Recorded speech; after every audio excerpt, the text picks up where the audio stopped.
It's game time, we ain't playing with you. It's game time, it's game time, we ain't playing with you. That's how we ball for y'all. What up? What up? What up? You are rocking with Doo Wop. And Jay Ruff in the house again. Yo, thanks for joining us for episode 20. 21. Oh. It's 20, boy. Where you going? Where's 21? Nah, it's 20, man. 20. Yeah, 20. Let's round of applause for 20.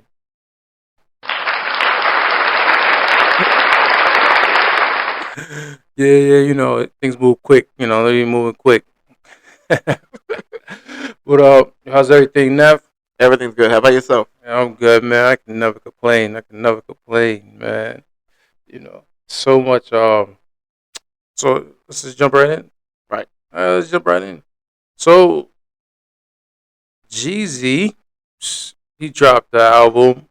Right. Very lengthy. What was that? It's like 29 tracks with the bonus tracks that he got. 29 tracks. Man, what can I say about Jeezy, man? Jeezy the Snowman. It's called I Might Forgive. Might Forgive, but I Don't Forget. Yeah. Classic album. Yeah. Wonderful arts of storytelling right there and there. Brings it back to storytelling. If you're a fan of Young Jeezy, from Thug Motivation, Corporate Thuggin', he gives you everything in this album, and I mean everything. For production wise, to point of views, to trapper music, to growing up. I'm gonna give him his flowers.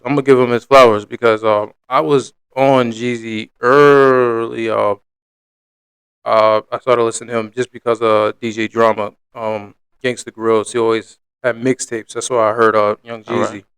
Right. And then I guess the world really got to know him once he did the with the when he's working with Diddy. I forget what the thing is. Boys in the Hood. That's what he had, a group, Boys in the Hood. So, but he always had the best line when you hear that song. Like, he just stood out. And then it was Akon and Young Jeezy. That was where Soul Survivor. That was another where he started really plateauing in his career. Yeah. But I always been a Jeezy fan from the gates, and this album, we can get into it. It's very lengthy, but if you got the time to really just sit down and you want to just listen, because I mean, it's just like going to work and that kind of a little bit of a motivation listening to this music. Let's break down a little bit. So right off the bat, he just told you,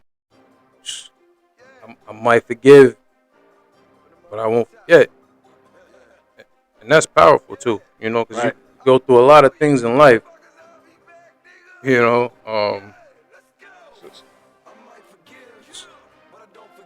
oh man. But yo, Jeezy, he brings the rapping, and then he always brings in his chorus. Like, he always great with making songs, and then he had no features on this track. Yeah, I was about to say that. He put out like a whole album, no features, just him doing everything on it. It sounds like the ad libs and everything. So that's nice. It's not too many artists can do that. And when I think of Jeezy, even though he changed his name multiple times, because they say, you always got to progress after a certain amount of years. Right. But when I think of Jeezy, I kind of like put him as our new and day Tupac. Okay. That's what I get from his flow, his delivery. But Jeezy's always known for his ad-libs. Like, yeah. So, hey, he brings a great versatility to the game. But this track, I think if you're a young Jeezy fan, you're gonna appreciate the album. You got to take your time to listen to the album. But he's he's talking that talk. He's talking like I be talking. What it's about, no complaining. Just that motivation talk. It's too many. He also gives storytelling. Not too many artists is going back to storytelling. Right. If you're a rapper, you want to bring us back to where it all began, or and how you progress. So I like artists is that always start with storytelling and bring progress. But I'm not going to just. I mean, we're giving Jeezy his flowers today, but that's how Jeezy is. Right. That's what he wanted to do, go as his album, and not even the fact that he delivered the album after album, because he just recently dropped the album recently. He delivered another one into the. I think I think he had it loaded. I think he had this album like loaded, but he also touched in a lot of the controversy, a little bit of controversy that we've been going on between Young Jeezy. You know, but it's one hell of a project. It's long, it's lengthy, but you get the time, sit down, you really want to kind of hear that talk, hear that progression of being a street person into an entrepreneur. Definitely. It's definitely worth the time. I recommend listening to Jeezy. Might forgive and don't forget. And staying on topic with Jeezy, Jeezy just recently sat down with Nia Long. Yeah. And they had a really nice, deep conversation too, touching on his life and his past and everything that he's been through. Yeah. He shared a lot of information about his upbringing. He talked about his mom. He talked about even being molested as a child with women. Different issues that are really deep, but it shows a different side of an artist Right. that we don't get to see. And just have him have Nia Long cry. Hmm. That just shows you how deep their probably connection, or just them getting Yeah. into depth with real stuff, real issues. Um, so that was a good interview. I think just to show a different side of him and just get his point of view. They talked about relationships. His past relationships, her past relationships. Right. She was in a situation with I forget his name. He was a coach. He was a coach of Yeah. the Boston. Suppose he cheated. So she talked a little about that. She talked about her family, how she don't want nobody to play with her kids. 'Cause he's very protective when it comes to her kids. Jeezy also touched on he rebuilding his relationship with his With kid, his family. with his Yeah. family and kids too. So it cuts deep. It cuts deep. And sometimes it's like a little bit of a back and forth therapy session, where sometimes we don't get to talk about it. We shy away from those issues Right. and those topics. It's always nice to open up with somebody and they get a chance to talk back. So it's like a share and give. Yeah, yeah, yeah. There was both sides, so it Yeah. was it was both sides. And it was a judgment free too. So it wasn't like, damn, you did that. No. No, mm-mm. It It was was. very welcoming. Yeah, yeah. It was a welcoming sit down conversation that I recommend everybody just go check that out too. I mean, it's trending #1, so they got some good talks, Right. especially seeing it on the black community. Yeah. Because black people don't talk about their issues Nah, and nah. things like that. They don't like to open up. Because it's hard. Sometimes getting into those deep conversations, it can be hard. It can be really hard to talk about. But hey, go check out the interview. Check out his album. Also, check out his book. He also has a book. So he's doing different things, and that's good. That's when you want to be a versatile artist. When it comes to that, you want to use your artistry to endeavor in different projects and different businesses, and Right. because he also is real estate. He also is into real estate, so he has a bunch of property. That's the direction I wish when I get older. I more look, I'm older, but a little bit more older. Get into real estate and things like that. I definitely want to have some type of portfolio moving on to try to help the community and build things up if I get to that point, you Right. know, and give back. Um, yeah, so I like that album. Check out the album. Check out his book. Go check out the interview. Yeah. And these are your flowers to Young Jeezy. Right. Um, And we got another artist dropping a single. yeah, he just dropped a single. Shout out to Benny the Butcher. If you're part of the Griselda movement, then you are familiar with Benny the Butcher. He's been grinding for a long time. Always checked on him on like a couple of songs that he always dropped. Also like his albums. You know, I like the project he did with the song he did with J. Cole. That was hard too. But he dropped a new single called Big Dogs with no other another big dog, Lil Wayne. You know, like so hey, Benny the Butcher, he's gonna get you bars, he's gonna get you storytelling, um, metaphors. They're gonna go back and forth. Lil Wayne itself, having Lil Wayne on the track, doing what Wayne does. Right. He gives you them bars, he gives you them different metaphors. So Yes. The wordplay on it is crazy. yeah, wordplay. That's Wayne still got it after all these years. He's still hungry. I still hear it in him. Yeah. So definitely go check out that. Benny the Butcher, Big Dogs with Lil Wayne. Salute to them. Uh, and let's go to a little bit of the R&B. We got another link up. No point intended. Link up. He dropped the song Neo. He dropped the song before, but then Fabulous got on the remix, gave it another little bit of version. I always like when they collaborate. Neo and Fabulous. Just Neo alone, he's always got the nice soul Right. songs, and that's what we look for Neo to have, and also the party songs. He always has different party upbringing songs too, so he can give you different Yeah. when he touched down on R&B. But also having link up Fab, I ain't never heard a bad verse from Fab. I mean, when he gets on your track, he's definitely elevating your track. Yeah. And He bringing that extra bit of fire. yeah, he's definitely giving them bars too, and just that different style of Fab. Fab's always good with the ladies. Right. And then he definitely got another album he said he working on, right? Yo, he said he's working on one. I think it's called Reload. He said he'd be actually been working on it since 2019. Ooh. So that's what you got to do. Sometimes you got to just make sure you have the right everything together, and then drop your project. So, we're still waiting for that. Fab, we're waiting for your album. Yeah, man. You know what I'm saying? We're waiting for your album, and you know you're gonna have some good guests on there because you collaborate with everybody. So, yo, Fab, whenever you're ready to drop that, we always ready to wait and hear it and see what you gotta say.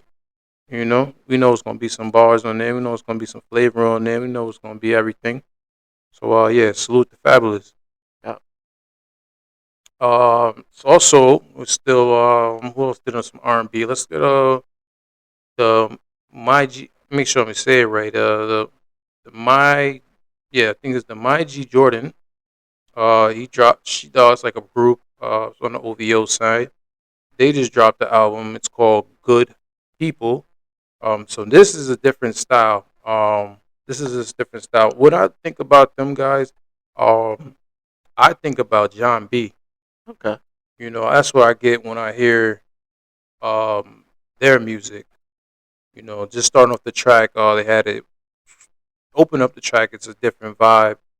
Like everything on that track, I think is a different therapy, or even it's like a different vibe. I could see it on some European, or your they showed the cover of a sunset, so it's kind of like waking up, or even sun dropping. So it's kind of real relaxing. Oh yeah, 'cause the whole album is definitely peaceful. Mm-hmm. But it got like the whole album got different ranges. It's like I thought it was just gonna be like one type of range, and singing it when I went into it and listened to it, it was completely different. Mm-hmm. And like each song was different from the other, and like I can't really describe how it was, but it was nice. It was like a whole peaceful vibe. It wasn't like you gonna hit the club up and bump bump. This was like chill. I could see like you take it back to having like the lounge days when you go to a Oh lounge yeah, and just chill out. Maybe smoke something, drink something, and just chill out and relax. And then and listen to some good music. That's what that brought me back to my lounge days. Also chill out. Even you can have a little conversation with whoever, with your women, your girls, whatever. Talk to them like, hey, da da da, and just vibe out and have a good energy. So that's why it's called good people, because you're gonna have to get good energy listening to this type of music. So my G Jordan, like I shout out to them. Um, and also that I like the one with the waiting for you. With the Naima Sharon. What I don't know her name. It's another. She had talked about it last week, but yeah. So Definitely. for them to collaborate, that was a nice little track on there too. So waiting for you, and it's cool. Like the way it's all so smooth and vibey, but still has a little bit message. Yeah. It's like a nice message with it too. So that's for everybody, but I see the ladies definitely Hmm. uh um flocking to it. Right. You know. But Uh-huh. yeah, nah, I like it all. So that also Definitely. It's like it's only 9 tracks though, so I'm looking forward to more in the future. yeah, I always was a fan of my G Jordan. Like they always had some good Hmm. some music on different. It's different vibe in music, but I always was a fan. Like I said, John B. That's what I kind of reminds me of when I listen to them a little bit. But yeah. So let's get into the whole interview with the Yachty and J. Cole. So Yachty has his own podcast. If nobody didn't know, it's called Safe Place. Yeah. They got some topics that have been I guess that have been running around on the internet, especially about the collaboration with Drake. Oh yeah, they did. They were talking about the verses and how he feel about his verses, and they wanted to clarify a few things. hmm Yeah, I mean, I'm glad, and that's what we talked about it last time. How I said really he made it. We said he made it for like the stadium, for that Hmm. track. He made it for it's a good track. It's a good song. It wasn't really for the Yes. battle. No.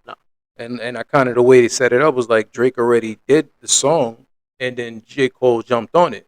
So and he could have rewrite reverse, but people don't rewrite their verse, because it's not. He didn't take it that way. Yeah. So we talked about that before, but I'm glad J. Cole clarified, Yeah. and he said the same. He said the same thing, but he, Yes. but he also said, yo, it's still a competitive sport, but don't think Drake's not gonna want his lick back, because they're always everything in this game is competitive, and he's cut from that cloth, but he used the option to just go for the song, and that's why the song did so good. I mean, it's a song, Yeah. that's why it hit number one. um, but yeah, and then the fact that Yachty asked those questions. Yeah. Yeah. They had a lot of questions though. They talk about the original the can I say that on here? Fuck you, Drake. The fuck you cold song he made. Oh yeah, yeah, yeah. Yeah. Yeah, no censor over here. Okay. They talked about that straight off the bat, which was really nice to get into. But even though Cole didn't really hear it until then, but it was nice to see that Cole wasn't even taken by it. He was more of a fan of how he was doing, and he more started to break it down. And then they really got into their relationship and how they met and how and everything. So it was like this two sides of being humble. And Cole talked about how he was like really a hater for like the beginning, but then he had to learn to grow. It seemed like they talked on there more about their growth and how they became to this level that they are now, where they can appreciate different types of music and just like, yo, I see what you're doing and I like that, but I'm gonna still do my thing in my own zone, where we can come together and then make something great. Yeah, yeah, yeah. I mean, and that's the thing. Him just everybody just think listening to different music outside the box and looking at the different point of views and not just looking like, oh damn, you don't yada, you don't rap. You're not one of Hmm. those rappers. Because he doesn't want to be one of those conscious rappers. He want to do what he does. Yeah, And that's what he feel comfortable making music, and that's what J Cole was saying. Like, who was us to judge and be like, hey, there's only one way to do it. right. There's multiple styles and that you can make music off, Yeah, and we can't say it's gonna be bad or good because there's other people's a bigger world out there. So when it comes to the world and everything, people might listen to different music. But as long as you have your, I feel like once you put your effort in to the making music, then even you taking the time to really get better. Because I think Yachty's getting better over the course. Oh, definitely. You know, shout out to Yachty. He I like the Tesla song. Yeah, Tesla. Um, so he's getting better over the course. Even when they had the song with him and J Cole, Yeah. you know, I'm like that's the thing. If you listen to the actual lyrics and the way the cadence of the delivery, then you can understand how his style is. So I kind of got to just accept. But let me listen to Yachty because he wasn't on my radar, but let me listen to Yachty and I hear with him and Cole going. He tried to keep up. They said he tried to keep up, but he did his own way. He did it his own way, and it wasn't that bad. It wasn't that bad. Yep. You And that know. was a song that wasn't even gonna be released. Mm. That was just something he just did like freestyling. He just wanted to get his opinion on it. Hmm. And he said Cole heard it, and he was like, "Yo." As soon as he put down the phone, he would already had some bars for it, and he was like, "Yo, I got to get back to this." Hmm. And then he asked him if he could be on the song, and like, "Yo, can I spit something into this? Because I'm already feeling it. Like Mm. my pen been moving." Yo, J Cole. He when he goes, he goes. He been killing with the bars. He been killing with his consistency, his tracks. So, yeah, that was a cool collaboration that they did. I didn't see it. I didn't see that coming, but like what I mean, he didn't probably even see it coming, like they said. Uh, But it was a cool song. So that's what's up. That's what's up. You know. mhm. But also let's touch on a little controversy that recently with J Cole because what he said about Soldier Boy. So people, because he didn't really diss Soldier Boy. He was No, just giving his point of view about taking him back when he was listening to Soldier Boy. And other people listening to Soldier Boy. But you gotta, I mean, Soldier Boy, give him his credit too because think about it. At that time when people were doing different things, he came up with the dance. He yeah, also was a beat maker. He he also started made a whole movement. Yeah, he made the beat, so he's a producer, and an artist. So, I respect that when you do multiple things in your craft because it's not easy. Yeah, It's not easy just to do one thing. So if you can do multiple things, but he gave him his respect. Soldier Boy, you just probably didn't understand, but because he definitely said it in there. He said, "Yo, I don't know how I have these two sides of me. One, I be like, I don't like that type of music, but then when he get back home, he said, I know I done hit a you." yeah. He even said Soldier Boy, that song is classic. Yeah, So when a person says that it's a classic, that means it's a hit. But I guess maybe Soldier Boy didn't like the way he heard a little bit of a clip saying that, oh, I didn't listen to that, turn that stuff up, yeah, turn that. But at the end of the day, he was like just going through a story of how when he was listening to um other music, like you said, Tupac, mhm, I forgot who else he named, but at the time, Nas, Jay, yeah. whatever. So he was different music at the time, and his friends at that current stage was listening to Soldier Boy, Little John, that type of movement He was said going whatever on. was trending, they were listening to it, and Hmm. he was right along with them. No, yeah, But he's. he even gave him his value. He said he had to realize that he was hating on him Hmm. for just because it's not the way his way was. Hmm. So he said I had to learn like that I still like this music, but it's just not the music I would do. So Yeah, he's like, I'm gonna stick to my lane, but I'm gonna let him do his thing, and I'm still gonna be like, yo, you doing great. exactly. So he didn't. He wasn't saying bad. Like I said, he just going through a story. Yeah. When he was telling it. Hmm. But yeah, so Soldier Boy, don't take that offensive. He was actually giving you props if you actually go back and listen to the whole interview. Sometimes people cut the clips, and you might take it a different way. But nah, he was definitely bigging you up. Definitely. He was definitely bigging you up because we know the contribute that you did to the music. But we can't take anything from that. You had the era rocking at one point. So, but shout out to Soldier Boy. Yeah. You know, uh, And we got Kevin Hart doing an interview with.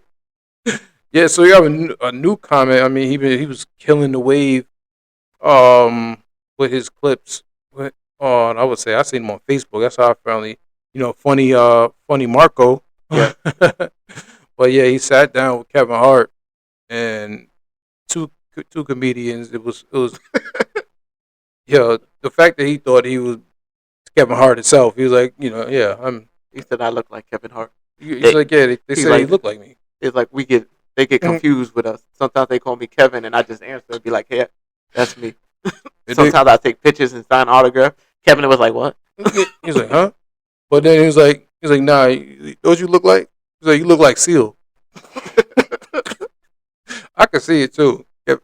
One Mark, I do look like Seal, but but yeah, it was interesting. The way his style is. So he's bringing something new to the game with his style of interviewing and I was about to say you gonna call that community. questioning. Yo, he wouldn't let Kevin Hart finish a question. He's like he went on to the next one. And then Kevin Hart refused to go backwards that question. So also he was having hard times saying Kevin Hart's new liquor. I had to look it up a little bit. I might say it wrong too. It's the Gran Corniano. So sorry Kevin, man. So it's probably a great liquor. Great tequila. But yeah, but that was just funny how they just kept going back and forth, and then Kevin saying his story. Yeah. His story when he was dealing with a guy who had the same cab, and he put a hand over it. He was like, "Nah, that's my cab." And how he beat him up. Yeah. I ain't gonna lie, Kev. I don't believe that story. You didn't listen to all the stories though. He said he's 4-0. That 4-0. Maybe I could see 3-0, but I didn't believe that last one. The Home of the Clown part one with the tennis ball and the sock. Hey, Kevin, I'm gonna call Cap, but but also funny to Marco too about the whole interview. He was saying about his grandma. Oh yeah. Just shout out to his grandma. How she's listening and he's doing all this for her. And then Kevin was like, "Wait a minute, you have a grandma?" He's like, nah. Nah. I knew it. He's a good line. And then the way he started the interview and the way he ended the interview, he's like, "All right, you can just walk out now. You can get up and walk out." Mm-hmm. Even the breaks, he's like, "I can't hear the music." He's like, "Don't worry, I'm gonna edit that in." Yeah. He took a break. He's like, "So just speak like it was there." He's like, "But how do I know?" Yeah, he's like, "Don't worry about it. He's like, you're doing great. Just drink the cup. Just drink the cup. Just drink the cup." He's like, Marcos, you just put that in there now. You just came up with that. So it looks like funny Marco. I don't know. It's not non-scripted. I don't know. He just comes up with these things and. He said it was just random. Yeah. Yeah, he just does his own way of things in his comedy. Mm-hmm. It's unawkward, but it's very interesting and funny though, so it's better that way. Yeah, it's new, So yeah, it's I ain't gonna lie, I was cracking up the whole time. Like right. The way the way he ended, the way he began it, and the way he ended it, it was just like, okay, this is different. Like even when he was caught in lies. Yeah, because Kevin's like, "Did you just make that up? Mm-hmm. Are you lying?" He's like, "Yes." Yeah. He definitely caught him in a couple of lies. He's like, "That never happened." Well, just like when Kevin Hart was saying when he called him a name, what was when he said they call me, they call me kid. Kid. He's like, no, it was a nickname that he had. I forgot which one it was. I forgot the nickname. Yeah, but he was calling names. He's like, no. He's like, nobody ever called. He said like, so if I call your house right now and ask his baby something there, he was like, you're not gonna hear. He's like, no, I'm gonna hang up on you.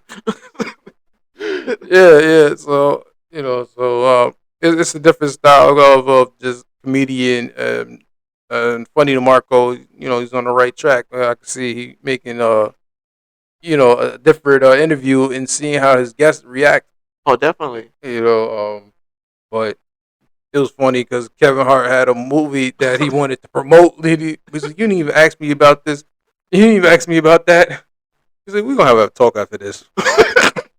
We're gonna talk after this." It's like even the story for him to get the interview. But he did catch him at the end. He was like, "All right, well, promote the movie because he got a movie coming out." And he was like, "Oh, what's the date?" He's like, "Oh, damn, I don't even know the date." But check that interview out if you haven't checked it out. Kevin Hart and Funny Marco. Right. Hilarious. So moving on, it looks like let's talk about the new edition. Yes. Ooh, new edition looks like they just got. They're gonna be probably next year. They're gonna be in Vegas doing their own residency. Yeah. That I mean, they've been running around on tour all the time. Always selling out shows, and they got a bunch of hits. Yes. So I'm gonna give the new edition their flowers because they're they're kind of the reason why I do R&B. Okay. Real talk. Because I'll never forget what song that they was one of the first R&B group that I purchased. I think maybe it was a CD. It was called "Hit Me Off." Mm-hmm. Yo, I used to love that song. I was so young, but something about that song resonated to my head. I was nothing when Johnny Gill said, "I'm spending that hour in the shower."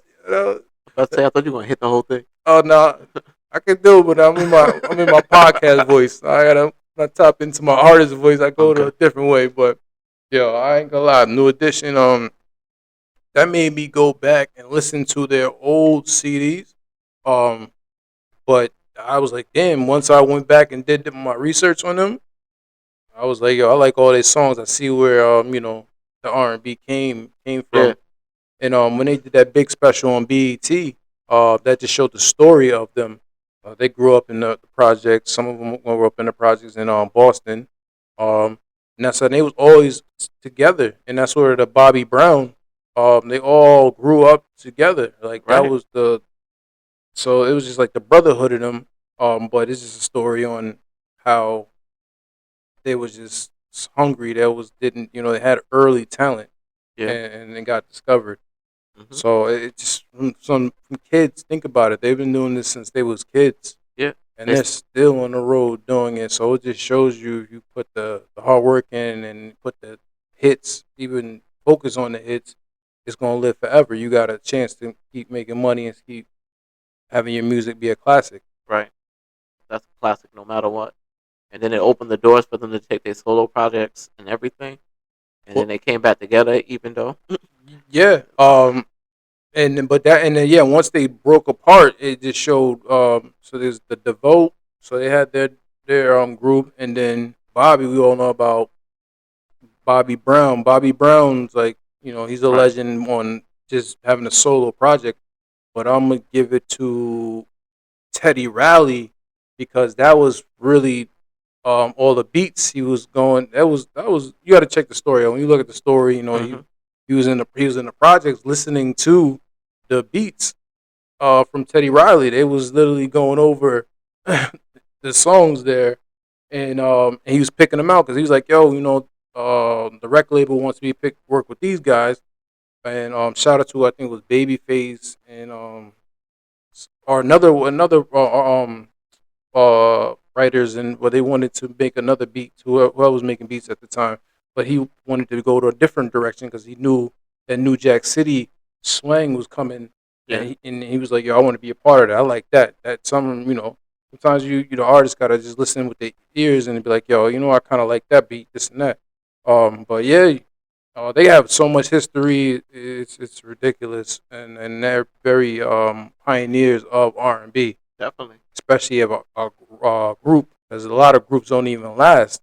And they was very strict. I forget who was the person who was helping them choreographer, but they was taking it back to the Temptations. They was doing, you know what I'm saying? They was always on that type of timing, and that was when it was really competitive back in the day, where you had to have your dance moves ready, So they was all in sync, and they was always practicing. They was doing a 2-step. They was doing all that, and that was the time, and they kind of come from that cloth and that kind of R&B era. And the nice part of that is they kept up with it. Like they're still doing the same showmanship and everything since day one to now. That's true. And they talking about how they're gonna bring even more to their shows now that they got the resident. Yeah, don't know if it's Bobby. You got to keep up, man. We ain't worried about Bobby. Bobby got his own section now. Yo, Bobby, man, just stop playing with them, man. I know you got it in you too, but but them coming together is just amazing. Yes. Um, even your it's funny because your mom, Oh, well, my sister, she loves some damn Johnny Gill, I'm about to yo. say. Loves some damn Johnny Gill. No matter what.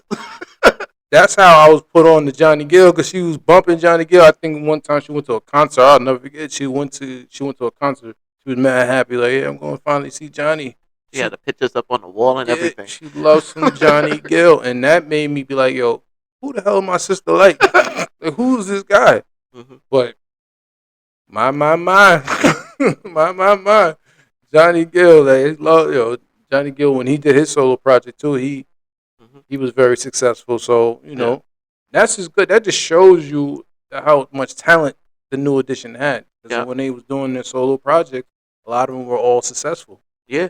And And it was nice that he wasn't like part of the original members, but he got added on. So that Mhm. was even better. So they brought like an extra flavor into the group. Yeah, because they found him because he was hungry at the time too, Yeah. for writing and they say I forget his name, but he was always the head singer. He was doing always the lead vocal, as I would say, and Hmm. then Johnny was with him in the studio, and they just collab and the did the track. But yeah, can't stand the rain. That's one of my favorite records. Can you stand the rain? That was Yeah. like one of my favorite records. A lot of them, and even the Poison when they Hmm. Poison from Devote, and Yeah. it's so much music they have that I can see why they have the residency. So they Oh, can they definitely. can jump in any of those bags. If Yeah. it's the Bobby Brown bag, Devote bag, all New Edition bag, or it's just the single bag, or it's the Johnny Gill bag. So but shout out to New Edition, man. Right. I rock with New Edition, man. Um, who else we have? Oh yeah, so Missy Elliott. Yo, shout out to Missy. Definitely. Becoming the first woman inducted Rapper. in the first woman rapper to be inducted in the Rock and Roll Hall of Fame. That's That, big. yeah, for the 50 years of anniversary, I would think it'd be more, but that's a good start. That's a Yeah. good start because there's definitely could be more women